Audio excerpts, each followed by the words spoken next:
Salut à toi et bienvenue dans cette nouvelle vidéo. Aujourd'hui, je vais répondre à la question des personnes qui se demandent comment est-ce que je peux investir en immobilier au Canada alors que je suis endetté, alors que mes ratios d'endettement sont très élevés, que les banques ne veulent plus me prêter de l'argent. Je te prie de rester bien jusqu'à la fin de cette vidéo. Je te prie également de prendre les notes parce que je vais te partager une stratégie qui va te permettre d'investir en immobilier même si tes ratios d'endettement sont élevés et que les banques refusent de te prêter, même si tu as une mauvaise cote de crédit, je vais te donner une stratégie que tu vas utiliser pour investir en immobilier. Salut à toi une fois de plus et bienvenue dans cette nouvelle vidéo. Je suis Archie au Canada. Sur cette chaîne, je parle d'immobilier, d'éducation financière dans le contexte canadien et je parle également des réalités de la vie au Canada. Si ce sont des thématiques qui t'intéressent, abonne-toi, active la cloche de notification pour être informé des vidéos que je publie hebdomadairement. Alors, comment investir en immobilier lorsqu'on est endetté et qu'on a une mauvaise cote du crédit?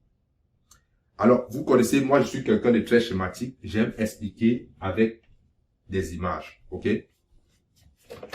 Donc, comment est-ce que vous pouvez régler cette situation? Et ceci, ça s'applique également, l'astuce que je vais partager avec vous s'applique également à des personnes qui viennent d'arriver au Canada et qui veulent investir en immobilier, mais n'ont pas encore un historique de crédit parce que pour acheter une maison, un immeuble au Canada, la banque va demander que vous ayez une bonne cote de crédit. Et la bonne cote de crédit vient du fait que vous avez un historique de crédit. Or, lorsque vous venez d'arriver au Canada, vous savez, généralement, il faut 3 à 6 mois pour avoir un certain historique de crédit au Canada. Or, lorsque vous venez d'arriver, vous n'avez pas ça et vous voulez investir, c'est toujours possible.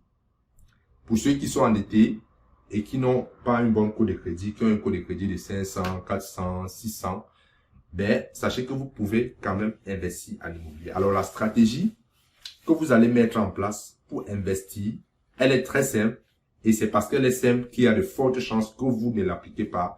C'est simplement la stratégie de, vous allez trouver ce qu'on appelle un endosseur. Vous allez trouver ce qu'on appelle un endosseur. Un endosseur, c'est qui? Ça peut être un ami.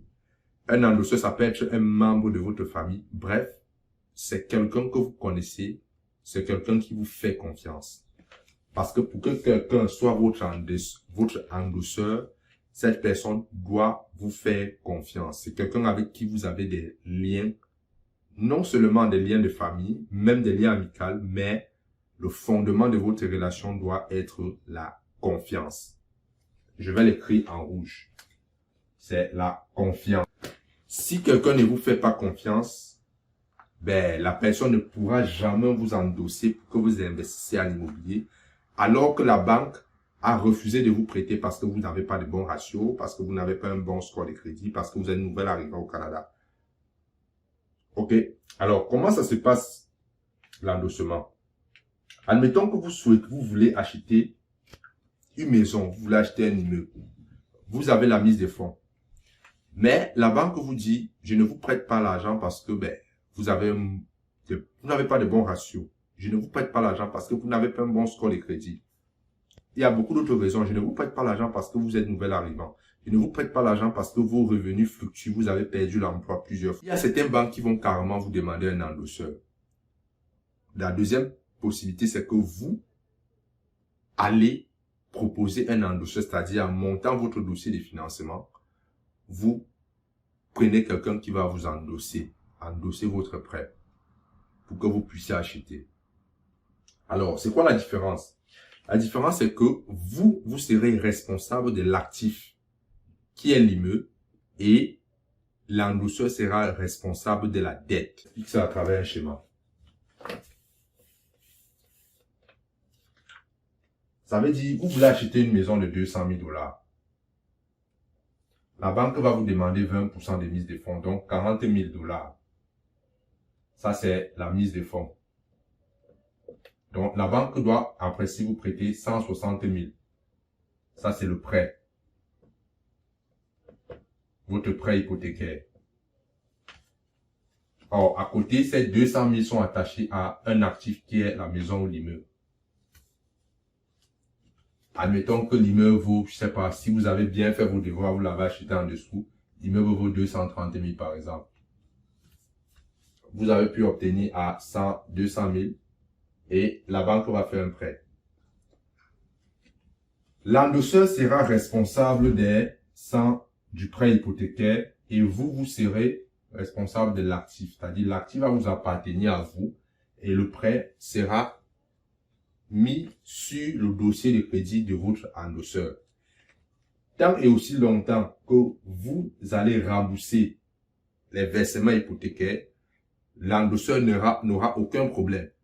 Mais si vous manquez vos versements, vous commencez à faire des défauts, vous ne payez pas, ce n'est pas vous qui êtes responsable, mais c'est la personne qui a endossé qui va écouper des conséquences. La personne qui vous a endossé qui écoupera des conséquences. Voilà donc pourquoi, moi, les gens qui n'ont pas un bon score de crédit, moi, je ne les en veux pas. Parce que, généralement, nous sommes dans une société où lorsque tu as un mauvais score de crédit, certaines personnes commencent à te regarder de haut. Tu as des ratios d'endettement élevés, les gens commencent à te regarder de haut. Ben, moi, je préfère avoir des mauvais ratios d'endettement, mais j'ai un actif qui vaut 200, 300 000.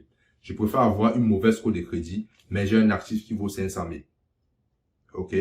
Je préfère m'endetter pour avoir des actifs et avoir des mauvais ratios.